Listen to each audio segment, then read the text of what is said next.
Hi, welcome back to Man vs Film. It's February, which means it's time for another 10 movies that you can watch on Amazon Prime US right now. So let's get started with number 10, which is The Mist. A freak storm unleashes a group of bloodthirsty beasts on a small town, where a band of citizens hole up in a supermarket to fight for their lives in their town. This is a throwback to the monster movies of the 50s and the 60s, and is very well shot that way. Frank Darabont directs this one, who also did the excellent Stephen King adaptations of The Shawshank Redemption and The Green Mile. And again, this is from a Stephen King story. You can't help but being drawn into this story as it's set in the one location and amongst this infighting of the community within the supermarket and these strange beasts outside trying to get in and get to them. And the last 15 minutes of this movie, well, when you watch it you'll get to it and you'll see what I'm talking about. Number 9 is The Boondock Saints. Fraternal twins set out to rid Boston of its undesirable elements, while an FBI agent tries to stop the two killers.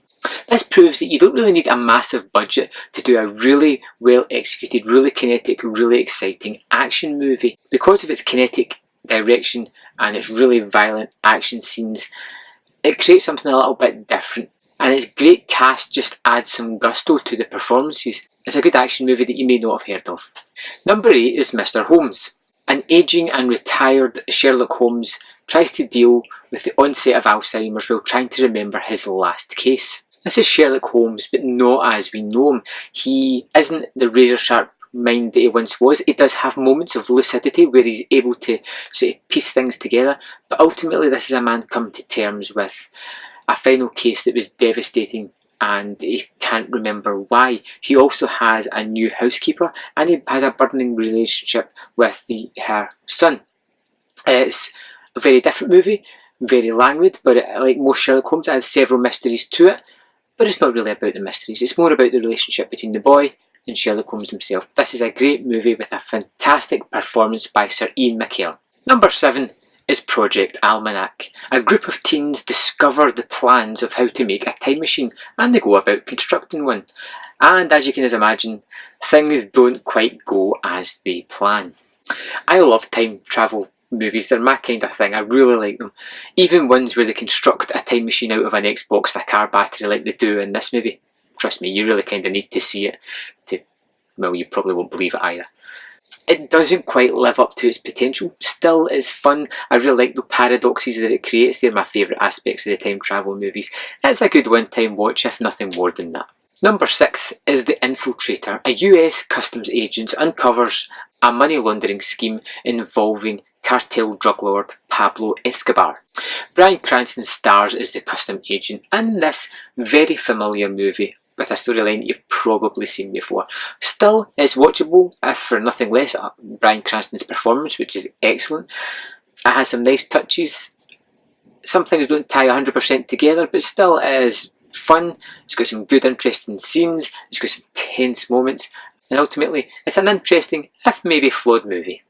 Number 5 is Gangs of New York. In 1863, Amsterdam Vallon returns back to the 5 Points area of New York to seek vengeance on Bill the Butcher, the man who killed his father. Leonardo DiCaprio stars as Amsterdam, Daniel Day-Lewis stars as Bill the Butcher, and Martin Scorsese's epic masterpiece, Gangs of New York.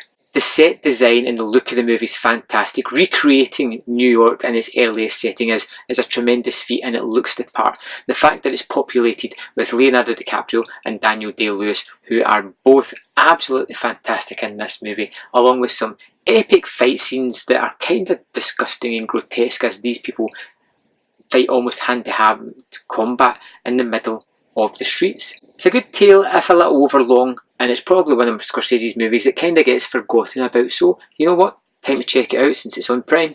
Number 4 is Bone Tomahawk. 4 men set out into the Wild West to rescue a group of captives from cannibalistic cave dwellers. One of my top 10 movies of 2015. I love Kurt Russell. I love Kurt Russell when he's doing the western thing. This time he's joined by Patrick Wilson, Matthew Fox and my favourite, Richard Jenkins, as these 4 men slowly travel across the West, traversing it and its dangers as they try to save the people from these cannibals. This movie really builds up a charisma and a group mentality between these four men before they just get to the final action set piece where they face off against the cannibals, which gets rather bloody and disgusting. So if you are of a weak disposition, be careful when it gets to the last 15-20 minutes of this movie, because it gets rather bloody. Number 3 is The Burbs. An overly stressed suburbanite believes that his neighbours are part of a murderous cult, and he drags along his neighbours into it as well. Tom Hanks stars in Joe Dante's late 80s comedy horror-ish mishmash of a movie that has a kind of uneven tone, but it's definitely one of my favourite movies. It's funny, and like I mean like really funny. It probably shouldn't be as funny as it is, but I just love everything they set up in here.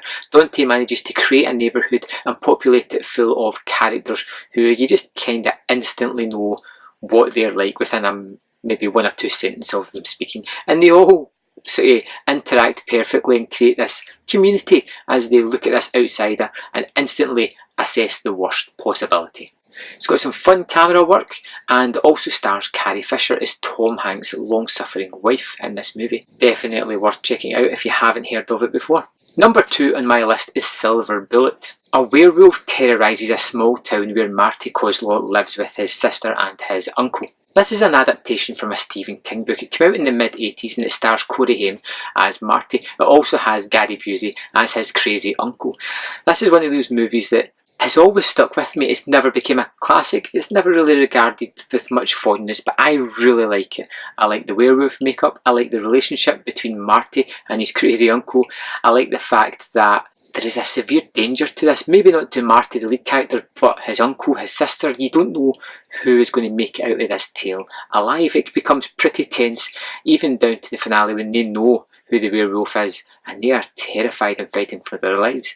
This is a fun movie that you may not have heard of. I really suggest checking it out. And number 1 for February 2017 on my list of Prime movies that you can watch right now is The Untouchables. Elliot Ness sets out to stop Al Capone's reign as the gangster of Chicago, but because of rampant corruption in the police force, he has to go out with that to try and get a band of small members to help him take down Capone. Directed by Brian De Palma and starring Kevin Costner, Sean Connery, Andy Garcia, Robert De Niro and a host of other character actors that you have probably seen in lots of movies before, comes The Untouchables. An absolute cracking movie that I watched very recently. It's full of iconic action set pieces that really draw out the tension while the gunfights are going on. You're never quite sure what's going to happen. There's a finale at the end with a baby carriage going down the steps that is just overly prolonged and super tense, and it just works so well. It's got terrifically quotable lines. Most of them come out of the mouth of Sean Connery in this movie. It's got an amazing cast and one hell of a score. Just when the movie starts and you get that music, it just pumps you up. I love the theme tune that's throughout this movie, but the rest of the score is just as good. The Untouchables is a classic movie. It's one of De Palma's best. It is just superb filmmaking at its best. It just moves through it. The pacing is excellent. It looks amazing. And it's just a really enjoyable, engrossing action thriller suspenseful movie.